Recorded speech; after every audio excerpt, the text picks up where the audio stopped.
Hello and welcome to the Indy Author Podcast. Today my guest is Brian Meeks. Hey Brian, how are you doing? I'm doing well. How are you today? I'm doing very well, thank you. To give our listeners a little bit of background on you, Brian Meeks is an author of fiction, including the Henry Wood Detective Series, and nonfiction, including Mastering Amazon Ads and Mastering Amazon Descriptions, writing across 6 genres.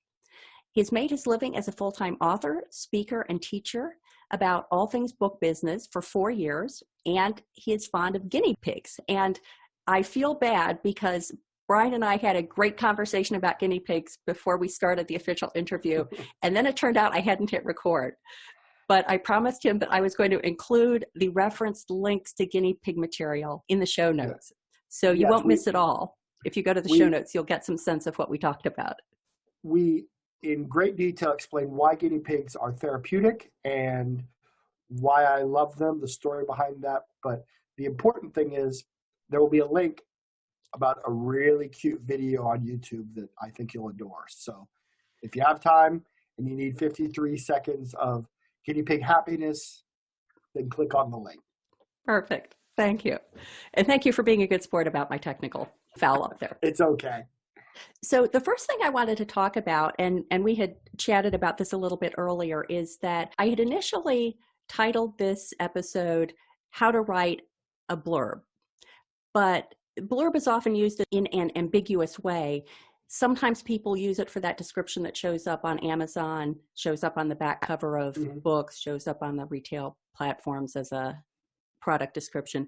And sometimes people use blurb as that little 2-sentence snippet you get, if you're lucky, from a famous author that you can put on your book cover in quotation marks. So we agreed that we're going to use the word description rather than blurb for what we're talking about today, because what we're really talking about is that thing that you put on the back cover, that thing that shows up on the retail platform descriptions. Absolutely. Yeah, that's the word I prefer. It doesn't bother me if clients want to call it a blurb. I know what they mean, but the most accurate term, in my opinion, is description, because it's a product description. It's a piece of advertising designed to do one thing, and that is to get a potential reader to give your book a try. Yep. And we're going to be talking about some best practices there, using a couple of my blurbs for my own books. But I first wanted to ask you, how did you get into the description writing business? Well, it started about 3.5 years ago. A book I had written, which was finished, edited twice. The cover art was done. I had gone on to Amazon, put all of the important information into KDP, had registered it with one of my ISBN numbers. There was one box left to fill out before I could hit publish. And I didn't want to. That box was the description. I wasn't in the mood. I was tired. It was late. I said, I'll do it tomorrow. Well, tomorrow came, and I didn't want to do it tomorrow either, nor the next day, the day after that. I spent 60 days procrastinating. And when I hit the 60th day, the little voice in my head said, "Are you kidding me? It's been 60 days. Just write this stupid description and hit publish." Because admittedly, I don't do much for launches, because I figure I can sell the book with Amazon ads. So I've never worried about the launch. I just hit publish and then go with it from there. Well, I got on, I wrote a horrible description for this book, hit publish. Oh, I felt relief, because I hated writing descriptions so much. And the little voice said, "Really? Do you feel proud of yourself? It took you 60 days to write that horrible description?" And so the little voice and I discussed it at length and decided that my friend Sean Platt, who's on a podcast called the Self-Publishing Podcast, he, in a prior life, before becoming an author, was a world-class copywriter. And since I knew one, and I knew that copywriting was an art, I had been in the marketing department of Geico, and so I knew copywriters. I thought, well, I'm just going to send him an email. I did. I told him the story I just told you. I said, "Sean, I need to learn this skill set, because I don't want to ever procrastinate for 60 days on something as easy as that." So he sent me a book, and I read it. It was Sugarman's book. It's called Adweek, and then ironically, there's a subtitle which is horrible copywriting. The subtitle goes on and on and on and on. Yet this book, Adweek, is considered the copywriting Bible among copywriters. It's a brilliant piece, and if you read only one book on copywriting this year, make it Mastering Amazon Descriptions by Brian Meeks, because a lot of that book isn't really relevant. And so I wrote a book entirely for the author, but took one important piece. And this, I want to give credit to Sugarman. He said, the point of the first line is to get them to read the second line. The point of the second line is to get them to read the third line. And the point of the third line is to get them to read a paragraph that tells them something about the product. And so his point was, and we're going to talk about this a lot today, is that you need to hook the reader. And so over the 3.5 years that I have now been doing this, I have refined what an opening hook means. I have added in more hooks throughout the description. And I've gone from a description that would typically convert at 1 in 30 to 35, meaning if you pay for 30 to 35 clicks, you'll get one new reader. They might buy the book or they might download it in Kindle Unlimited. But on a $4.99 book, it'll take 30 to 35 paid clicks to capture a new reader. My first foray into it, I got that down to 1 in 12. And then I've continued to improve, and now my best ones are 1 in 8 to 1 in 10, which is, you don't need a master's degree in math. If I ask authors who are math phobes and I say, would you rather pay for 30 clicks or 8 to 10 clicks, they all get that answer correct. And so that's why we're here today, is to discuss what it takes to make a description that will convert with only 8 or 10 clicks. I thought that a way we could go about that is that last year I gotten in touch with you and I wanted to overhaul the descriptions for my Lizzie Ballard thrillers. Yep. And so I thought it would be educational for me to read what I sent you for Snakes and Ladders. It's Lizzie Ballard book 2.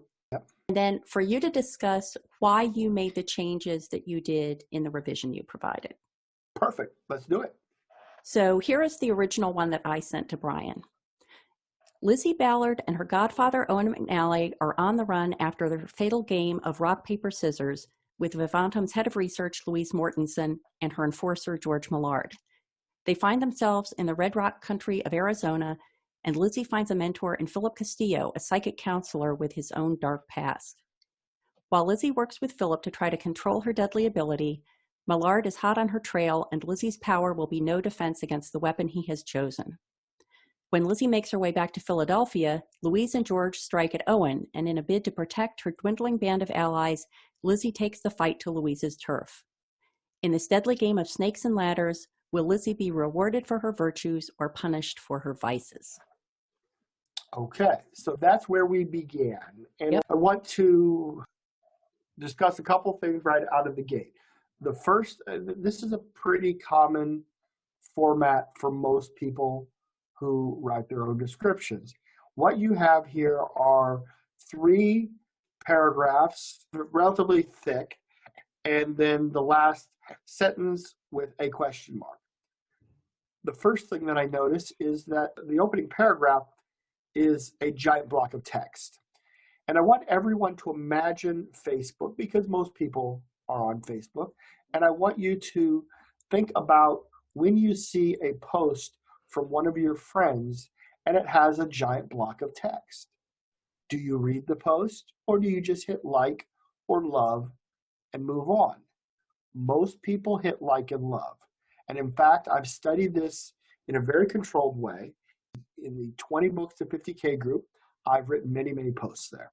People will ask questions. I'll say, well, that looks like something that is maybe universally misunderstood, so I'll write a post about it. When I was doing that in early 2017, I would typically get on a 500 to 1,000 word post, which is a lot for Facebook, but sometimes the answers required a deep explanation. I would get 50 likes or loves, and 12 comments. Now, one day in 2018, I decided to use the copywriting skills that I'd put towards descriptions and do it on a post. Well, that post had maybe 600 likes and loves and 300 comments. Now, instantly, I knew I had a vehicle using Facebook groups where I could test out copywriting theory. So I've written many, many articles. I call them articles, but they're blog posts. They're on Facebook in that group. And my results range from 300 to my best ever is 588 comments, which is a staggering number. Yeah. And that post in 24 hours amassed 1,600 likes and loves. It was 484 words, which is a long post. No, I've had them up to 1,500.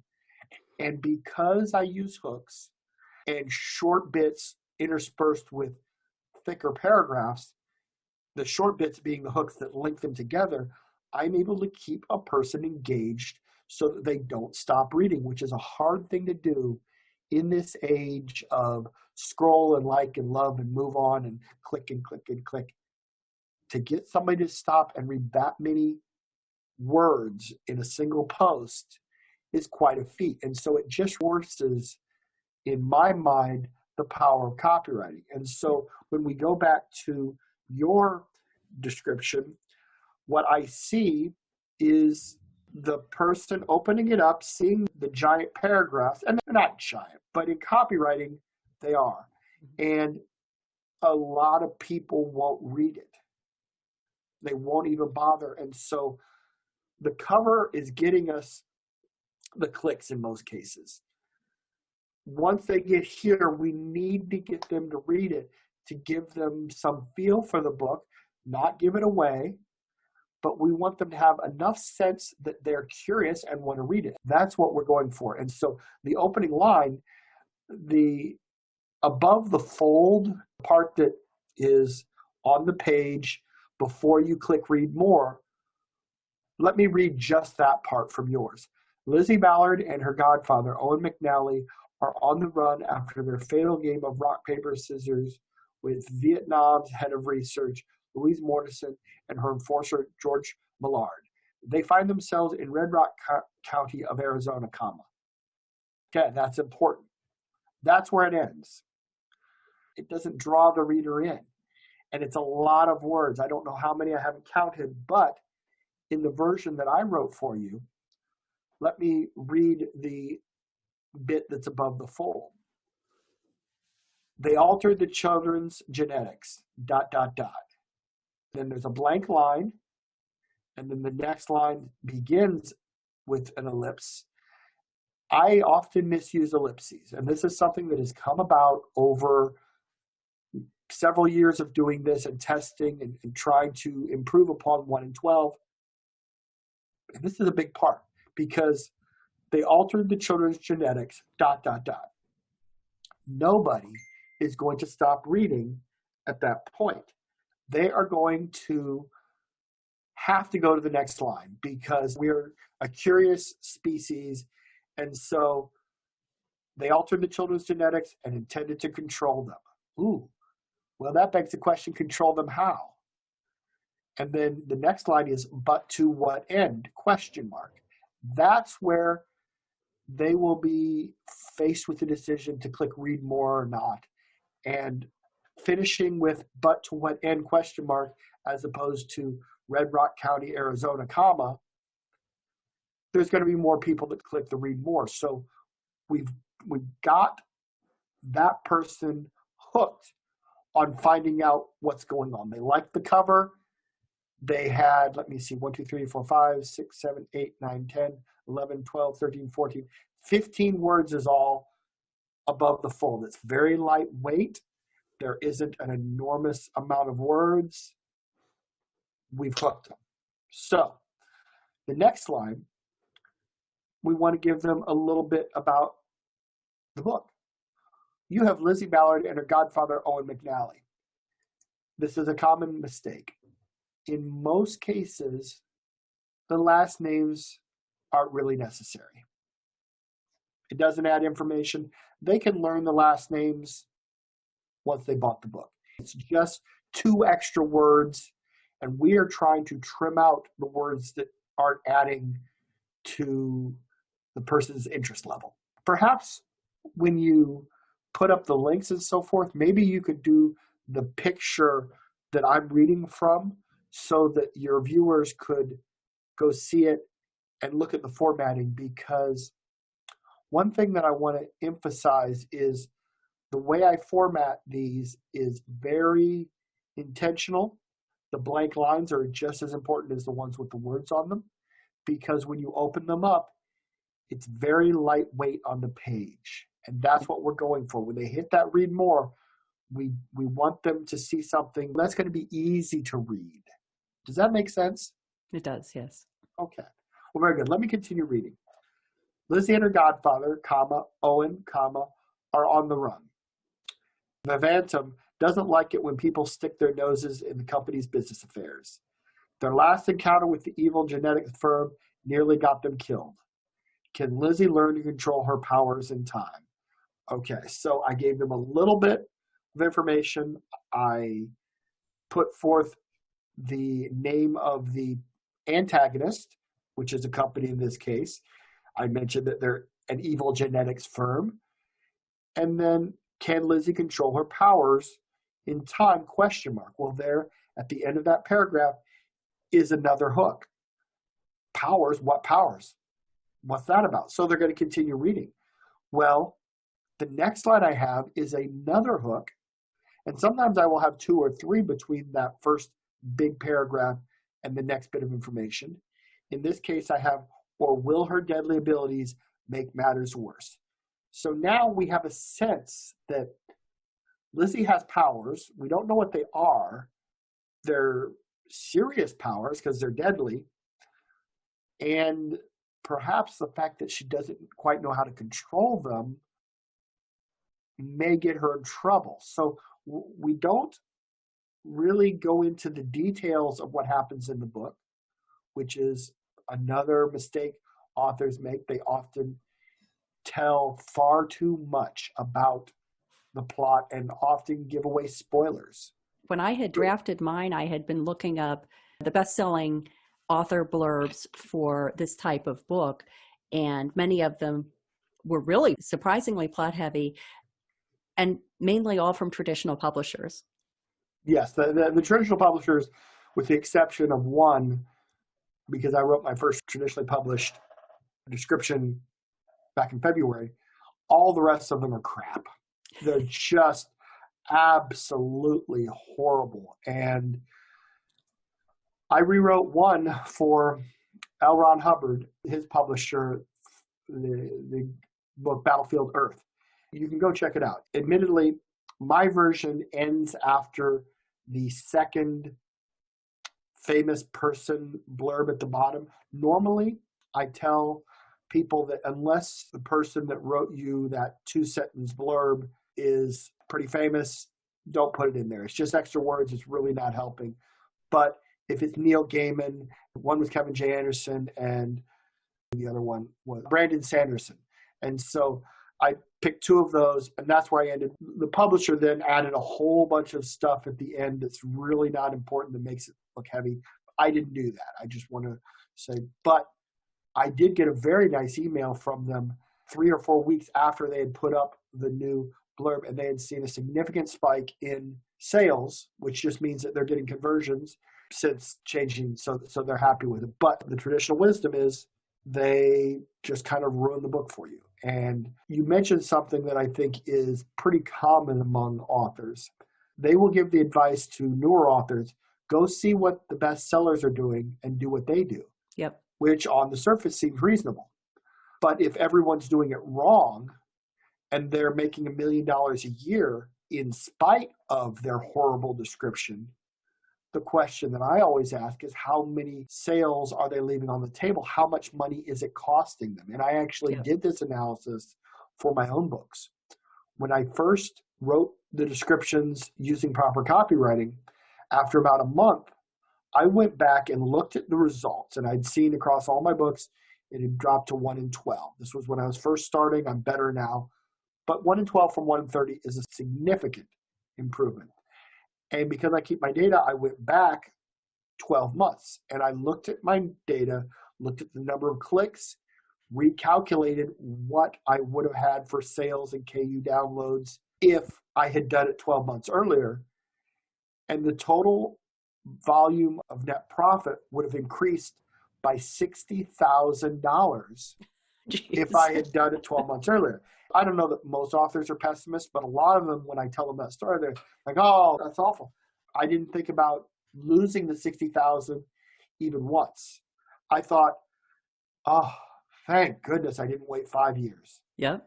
Because I could have been losing money that whole time. And so if people say, go do what the famous authors are doing, well, if the famous author is working hard, that's a good thing to do. But with the descriptions, no, they're horrible.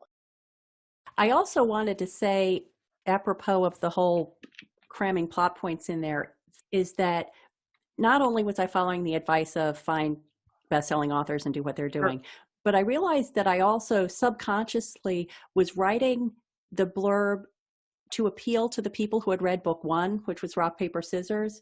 And so I think I had in my mind that I want to make sure that they know that the characters that I heard they really liked in book 1 were still in book 2. It's just another impetus for putting more plot detail in than you're saying is necessary. That's exactly right. And there are many reasons why authors do that. I tell people who want to learn this art, because one thing that I would like your listeners to take away from this is if I get you excited and you're thinking, wow, yes, I really would like to improve my conversions, so I should learn how to rewrite my description. Don't think of it that way. You should be thinking, oh, I really want to learn copywriting because it will improve every aspect of my business. You don't use this skill just on your description. You use it on your emails to your reader list. You use it on your Facebook posts. If you have an author group or a reader group on Facebook where people come to discuss your books, you should always be writing in proper copywriting. And I tell everyone, when you're on Facebook, even if somebody has just posted a picture of their new puppy, that's an opportunity to use proper copywriting. I only converse on Facebook in proper copywriting. If somebody reaches out to me with a DM, I use proper copywriting. If there's a puppy, I will write an opening hook. Every 500 years or so, ... And then if you hold shift down and hit enter twice, everybody who's listening, take notes, shift, enter twice, that adds in your blank line. And then ... So every 500 years, ... A puppy comes along that is truly remarkable. And then another blank line, and that is such a cute bit of fuzzy. And then another blank line, and if you're under the impression that you might post too many puppy pictures and annoy your Facebook friends, you would be mistaken. Keep them coming. And that is the way I would say it. And it will get all sorts of likes and loves from the people that see it more than the, cute, stuff like that. So by always writing in copywriting, I've gotten very good at it. It has become natural because it is not natural. Authors, we write prose. Prose is not copy. In prose, you use complex sentences. You mix things up. You're painting pictures with words. In copywriting, it's short, it's punchy. You don't do the things that you do in prose because it's a different goal. You're not trying to paint this picture so much as you are just to get them to buy the book. And so I want us to think about that as I go back to our example. So Lizzie and her godfather, Owen, are on the run. Vivantum doesn't like it when people stick their noses in the company's business affairs. Their last encounter with the evil genetics firm nearly got them killed. Can Lizzie control her powers in time? And so, with the exception of the first sentence, Lizzie and her godfather, comma, Owen, comma, are on the run. It's all just beats. Beat, beat, beat. And that's not to say you can't have a complex sentence in there, but you often will want to defer or err on the side of short and punchy because it gets to the point more quickly. Then we have a blank line, and then, or will her deadly abilities make matters worse? Blank line. And then George Millard has one job, to track down Lizzie and Owen. If he fails, his boss won't be happy. He knows they're headed to Philadelphia. Now, in this instance, I used the last name, and I did it just to sort of break up I don't like echoing, and that's not technically echoing, but I use Lizzie and Owen first names, and then George, I put the last name in there just because in that instance with that paragraph, I wanted it to be a little bit longer. So again, going back to my point about the appearance on the page is hugely important. So we don't want all short sentences. I have a description I'm going to rewrite today for a nonfiction book, and it's from an author who read Mastering Amazon Descriptions, and he went too far towards the hooks. So top to bottom, it's all short lines. There aren't any paragraphs. And when you do that, what you have visually is a giant block of text. It's just a giant airy block of text because of all the blank lines, but it's still visually a burden to look at. And so in this instance, I broke my rule about the last names. I put in George Millard there, make it a little different, add an extra word because I wanted a thicker paragraph. So George Millard has one job, to track down Lizzie and Owen. If he fails, his boss won't be happy. He knows they're headed to Philadelphia. I also like George Millard there because George on its own, George has one job, doesn't sound at all threatening. No. Somehow George Millard has one job, sounds more threatening, like he's an entity, not just some arbitrary guy. Exactly. And also with the word George, in my mind, I always think of Curious George. And right. So there are times where I will break one of my rules because something makes me think of something else. And I'm always acutely aware of that. I just had this happen recently. There was a name, and the character's name was Caesar. And so in this instance, I wanted to use both names because when I saw Caesar in the opening part of the description, my mind immediately wondered, oh, is that Caesar Augustus, the emperor? Oh, maybe it's a reference to Caesar from Planet of the Apes.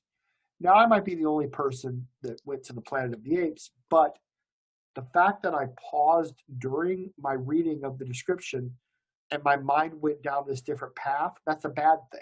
I want to eliminate that. And then I went further. Julio Cesar Chavez is a boxer. So just the word Caesar made me think of all these other Caesars that I knew, and I wasn't reading the description anymore. So yeah. I look for instances that might be distracting. And so when I rewrote his description, I used the last name. And there was no need to think about it because it didn't look like any other Caesars I knew. So anyway, where did I leave off? Oh, can he get the job done before she becomes unstoppable? So we've got George in there. Then we have another hook, which speaks back to her powers. And then I finish up with the call to action. Your description ends with, in this deadly game of snakes and ladders, will Lizzie be rewarded for her virtue or punished for her vice? Which is a good hook, but you didn't ask them to buy the book. You always have to ask them to buy the book. And the reason I'll get to in just a moment. I want to read the way I asked them to buy the book. You'll love this deadly game of snakes and ladders because of all the twists and turns. Get it now. What I want people to understand, and this is especially for those that don't like calls to action, they don't like selling. They feel that it's dirty somehow. Well, pushy. It's not. It's pushy. Yep. It's not. The call to action is a signpost. in advertising, since we were born, since we were first plopped in front of a television set, our entire lives, we have been exposed to advertising. And the number of calls to action we have heard have made it so that we expect there to be a call to action. And when we get to it, it isn't the call to action that makes us take the action. It's that it tells us, yes, I've decided I want this book.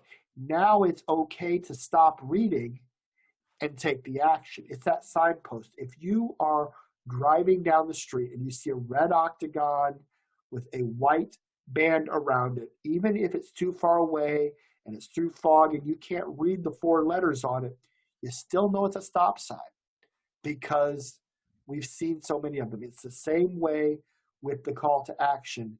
And this is where I almost always use get it now because it's short. Some people will say, scroll up and to the right to one click and get Snakes and Ladders so you can get started reading today, or something horribly long. Scroll up to the right and one click so you can buy or download through Kindle Unlimited. Well, all of that is unnecessary. People that are in Kindle Unlimited, they know how to get their books downloaded for free. They do it 4 or 5 times a week. That's why they're paying the subscription for Kindle Unlimited. So telling them that information isn't adding anything. All it's doing is giving them a lot of words to read before they can go on and take the action. I don't want to slow them down. Now, the paragraph that begins, you'll love this deadly game of Snakes and Ladders, comma, because of all the twists and turns. This is very important. There are 5 powerful copywriting words, and this was research done by Copyblogger, a website devoted to the art of copywriting, and they determined that you, because, instantly, now, and free are the 5 most powerful words in copywriting. I would agree, or I would add that snarky is a pretty good word if you write satire, but they didn't research snarky. What were the 5 again? You, because, instantly, now, and free. So everyone should write those down and keep them in mind because they absolutely are powerful. Someone out there wanted to know if you and because, the way I've done it, you with a bit and then because and then something after it, converted better than just using you or using some other sort of summation thing at the end as part of the call to action. Well, they did an ABC test. They had one thing at the end that finished without you and because. Then they had 2 you and becauses. One you and because had, like I did, because of all the twists and turns, something that made sense within the context of the ad copy or the marketing copy. The other one, the stuff that came after the because didn't really have anything to do with anything, was kind of throwaway words. And what they found was both the B and the C, the you and because bits, converted vastly better than the A, the one they wrote that didn't have you and because. But the B and C didn't really have any difference. So they did a statistically valid survey. They had enough data and were able to draw the conclusion with 95% confidence interval that when you use you and because, the stuff after the because doesn't matter. Our brains are so trained from a lifetime of being advertised to that when we get the you, that's bringing the reader in. I'm now talking directly to Bob in Tallahassee who's interested in my book. And I'm saying, Bob, you're going to love this. I'm speaking right at you. And the reason you're going to love it is because what comes after the because doesn't matter. In our minds, oh, well, there's a because. So what comes after it must be the validation, so it doesn't really matter. And it works. That's why we have the you because at the end. And that was a very long explanation, but I cannot stress enough how important it is if you want to get a description to convert down in that 1 in 8 to 1 in 10 range. And can you now read through the entire revised blurb just so everyone can hear the complete effect? Absolutely. They altered the children's genetics, ... and intended to control them. But to what end? Lizzie and her godfather Owen are on the run. Vivitan doesn't like it when people stick their noses in the company's business affairs. Their last encounter with the evil genetics firm nearly got them killed. Can Lizzie learn to control her powers in time? Or will her deadly abilities make matters worse? George Millard has one job: to track down Lizzie and Owen. If he fails, his boss won't be happy. He knows they're headed to Philadelphia. Can he get the job done before she becomes unstoppable? You'll love this deadly game of snakes and ladders because of all the twists and turns. Get it now. Excellent. Now, what material did you have to use in order to come up with that? Because you didn't read the book. No. One assumes. That's correct. Yeah, some days I'll do 4 or 5 of these, and obviously I don't have time to read 4 or 5 books. I have a methodology. I obviously read the original description. I get a lot of information from that. I will go through the reviews. If the book has been up long enough, there will be good tidbits in the reviews. I look at the positive reviews. Well, that's not entirely true. I will read the 1-star reviews as well, because if there is some aspect that is universally not liked about the book, then I will keep that out of the description. Or if it is something that is from the description, I thought this was dark fantasy and it was high fantasy. Well, to people that don't read fantasy, that may not be a big deal. They don't know the difference. But if that's a complaint, then I will make it clear in the "you because" statement, you'll love this high fantasy, so that the people that get bent out of shape about that won't buy the book if they don't want to read high fantasy, if they want dark fantasy. Yep. And so I'm looking for ways to craft the description to meet expectations.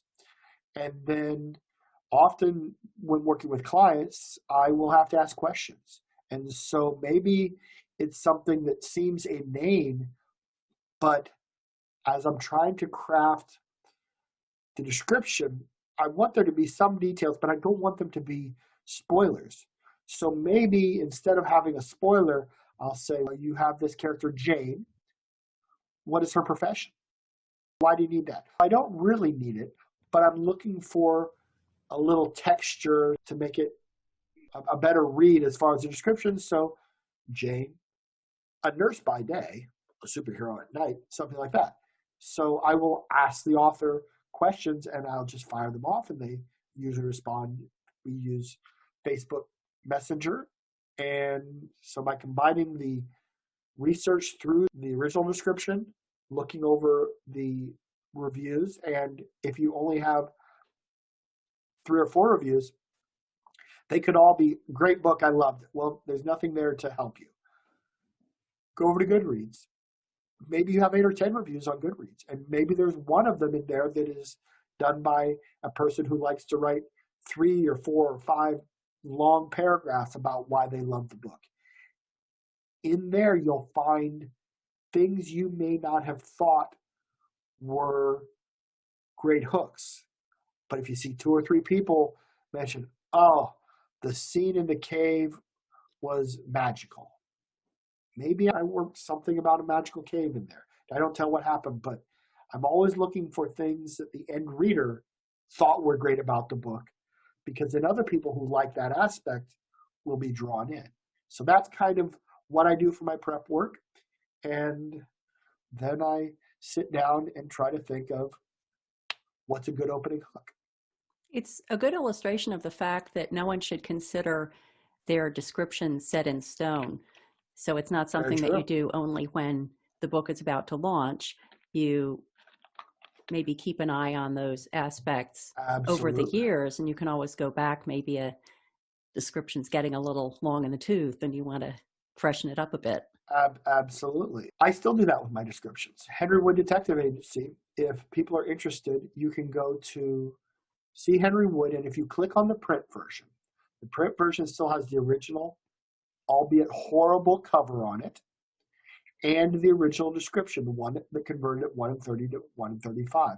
And I have left it there because I am more interested in having that up in a public space where people can go see it, so they can then look at version 3, which is the Kindle version, and see how vastly different they are.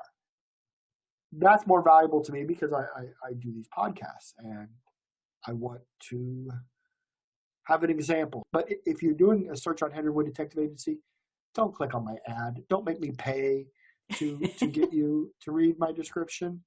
Scroll down till you get to the organic one and click on that. So, but I digress. Anyway.